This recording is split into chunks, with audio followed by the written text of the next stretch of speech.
Hello, so I'm going to show you the tools that I use with wax or clay, very similar. Just if you're being really pernickety about it, you don't want to use your clay tools in wax because the clay makes a really fine dust. It's quite bad for you when it's ground up and gets into the air, silicosis in the lungs after a lot of exposure to it. But also it gets in your wax, so if you're doing something really fine detail and say you're making a mould from that or you're casting it, it's going to cause you problems. If you're just building up a rough sculpture in wax, don't worry about it. And it's a useful thing in terms of cleaning as well, because the wax is super sticky.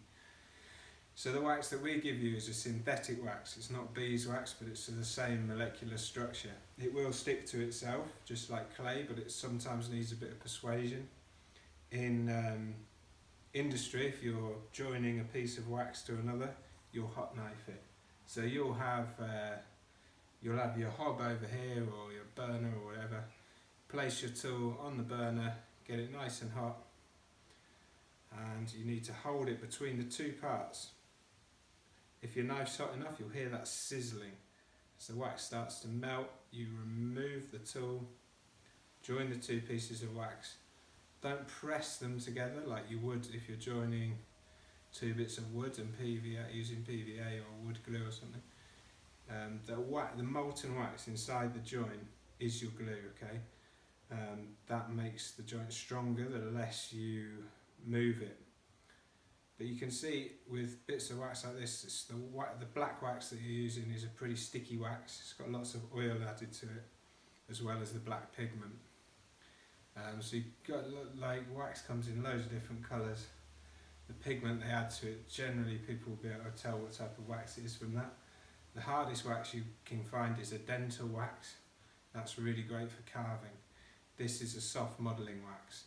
For a casting wax, you want somewhere in between, microcrystalline wax essentially.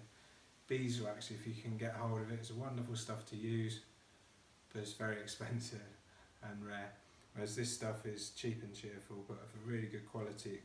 It'll show your fingerprints. Just play around with a little bit in your fingers here, trying it out, squeezing it around. If you haven't got hot hands, you are going to need to heat this up for today's task. So pop it in an old takeaway tray, something that doesn't have holes in it, and you can either leave it under a warm lamp, if you've got a desk lamp, hot windowsill, something like that. Try not to melt the wax, but you want to get it to, you need to be able to use it.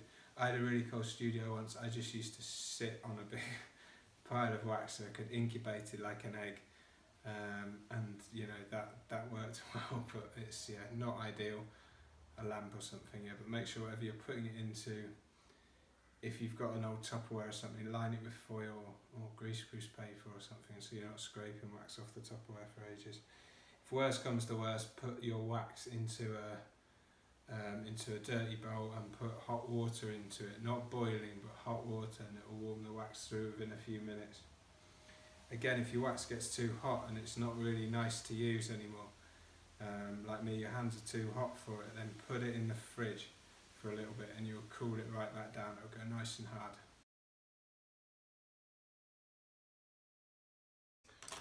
So I wanted to show you the basic tools that I use, and hopefully you guys are going to have with you.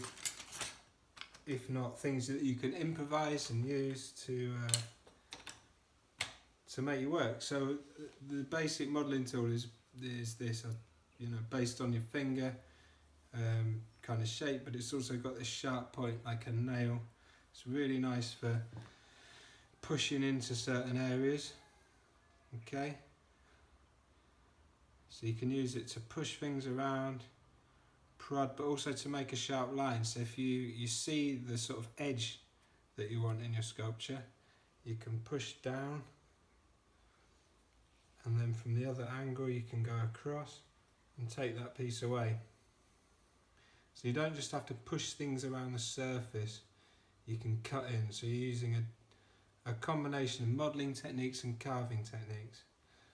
So really quickly you can start to work on those features.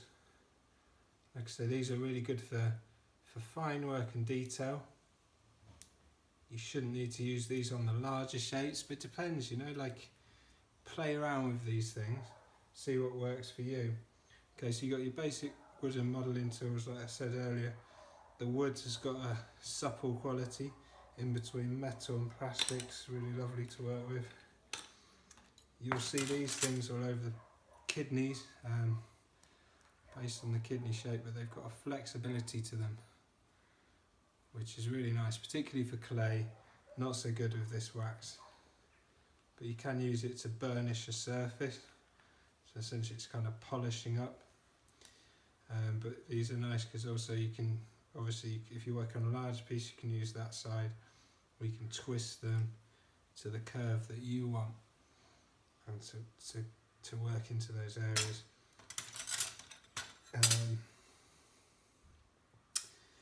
These are calipers, so they're for transferring measurements from one piece to another. So if you're working from a model, you can literally translate, take certain measurements, go back to the work, scale it up or down, you know. So if you wanted, this is your original shape, you want to take that to half size, you put this on a ruler, scale it down by half, translate that. Okay, so that's how scaling up and down was done traditionally. Really useful tools. You can make your own just out of bits of wood with a wing nut and a bolt through the end if you want. Old cards are really great for making your own kind of kidneys. You can cut into the edges. These are old saw blades that are cut up to make various different modelling tools, really useful. This is an old cog, again, that's been cut down and then teeth ground out of the side. They're generally for specific jobs, but you may find just the one that you love. And this is an old bit of melamine board. Melamine board is used for kind of worktops and things like that. It's really useful stuff to have around because your clay or wax won't stick to it, but it will give you that kind of lovely backing that you need. This has got a plywood backing, so different kind of sides of this are useful for different jobs. This is just an old piece of window shuttering, sort of double glazing stuff. Again, I've shaped it to fit the tool that I want. So you don't need to buy all this expensive stuff. You can make a lot of things with what you've got around you. Old spoons, fantastic, really useful. You know, you can use either side. You've got a nice straight edge. You can gouge things out. You can burnish. Burnish is just polishing. I've got old roulettes that I use. They're blunt, but they will cut through clay really nicely. They'll give you nice straight lines through the work. Old compasses and things like that, you know. Again, really useful to have for if you need to incise a circle. Old tweezers, again, really nice for moving. Bits of wax, particularly if it's hot, low melt wax, really useful. This is one of my favourite pieces. It's just a wooden tool that I drilled a hole with that fits my thumb and forefinger. It's got 2 straight edges, 3 straight edges, and this nice curved end. Like I said, old knives, fantastic, really useful. I've got this for plaster work. It's not particularly sharp, but it's just got that strength that you don't have with a kitchen knife. You know, this bends around. This is really solid. Scalpels, really useful for your toolkit. Just make sure you're careful with them. But if you know, they're really great for really sharp line. This is an old screwdriver that I've just ground down to make the shape that I want. So it's got this lovely handle, an engraving handle. So it's comfortable to hold if you're working with them for 9-10 hours a day. You want something that's not going to hurt your hands.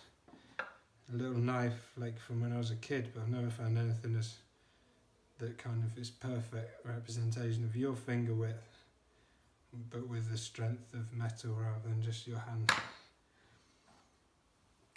These are fantastic things. Tin snips or aviation snips.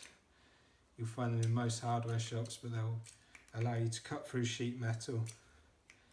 A super useful thing to have. if you're making armatures and things like that, really useful to have pliers and aviation snips. Scalp, palette knife.